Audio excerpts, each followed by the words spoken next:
لیکن آپ سے کہتا ہوں علماء کی عزت کرنا بھی سیکھو، اور اگر نہیں کرتے علماء کی عزت، علماء کو دو کوڑی کا امام کہتے ہو، علماء کو دو کوڑی کا مولوی کہتے ہو، قرآن کہتا ہے کونو ربانی جین، اللہ والے بنو، قرآن کہہ رہا ہے اللہ والے بنو، کونو ربانی جین، اللہ والے۔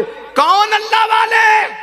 ہمارے یہاں تو اللہ والے کالے پیلے کپڑے والے لوگ ہیں، ہمارے یہاں تو اللہ والے لمبے لمبے بالوں والے لوگ ہیں، ہمارے یہاں تو اللہ والے 10 انگلیوں میں انگوٹھیاں پہننے والے لوگ ہیں، ہمارے یہاں تو اللہ والے مزاروں پر گانجا اور چرس پینے والے لوگ ہیں، ہمارے یہاں تو اللہ والے پیروں میں بیڑیاں پہننے والے ہیں، ہمارے یہاں تو اللہ والے ہاتھوں میں کڑے پہننے والے ہیں اور جہالت کی باتیں کرنے والے ہیں۔ لگا دم مٹے غم کی باتیں کرنے والوں کو تم اللہ والا کہتے ہو، تمہارے اللہ والا کہنے سے کچھ نہیں ہوگا، میرا اللہ کہہ رہا ہے کونو ربانیین، اللہ والے بن جاؤ۔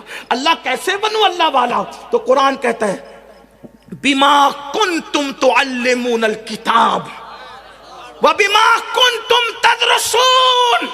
اللہ والا بننے کا طریقہ یہ ہے کہ کتاب کا علم حاصل کرو، کتاب کا علم دو، کتاب کا درس دو، کتاب کی تعلیم دو۔ گویا کہ جب تم کتاب کا درس دو گے اور اس کی تعلیم دو گے، کوئی تمہیں اللہ والا کہے نہ کہے، اللہ تمہیں اللہ والا کہے گا۔ بے شک، سبحان اللہ سبحان اللہ۔ اب پتا چلا جس کو تم دو کوڑی کا مولوی کہتے ہو اس کو اللہ کہہ رہا ہے اللہ والا، اللہ والا اس کو اللہ کہہ رہا ہے۔ ان کی قدر کرنا، اور نہ قدر کرو گے تو میں نہیں کہہ رہا ہوں، ہندوستان کا سب سے بڑا سچا پیر، ہندوستان کا سب سے بڑا سچا پیر جس نے 90 لاکھ کو ایمان کی دولت عطا کی، سبحان اللہ سبحان وہ اللہ۔ غریب نواز فرماتے ہیں کہ ہمارے دور میں ایک شخص تھا جو علماء کو دیکھ کر کے منہ پھیر لیتا تھا۔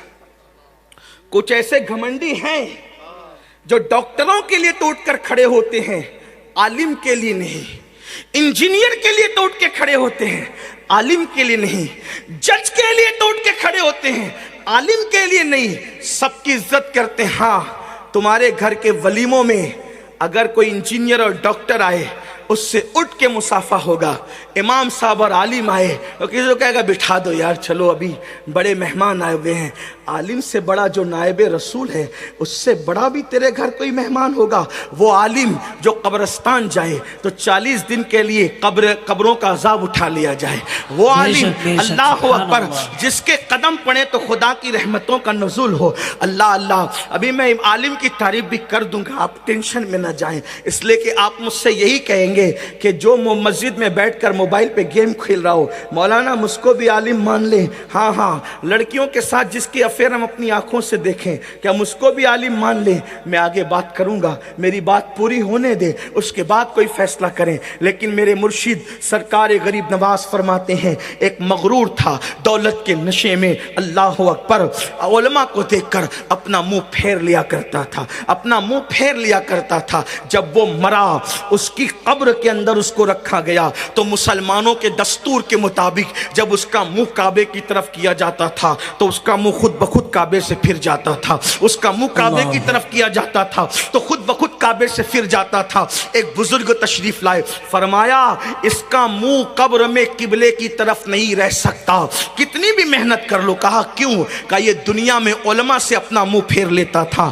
اس لیے مرنے کے بعد قبلے کی طرف اس کا منہ نہیں ہوگا۔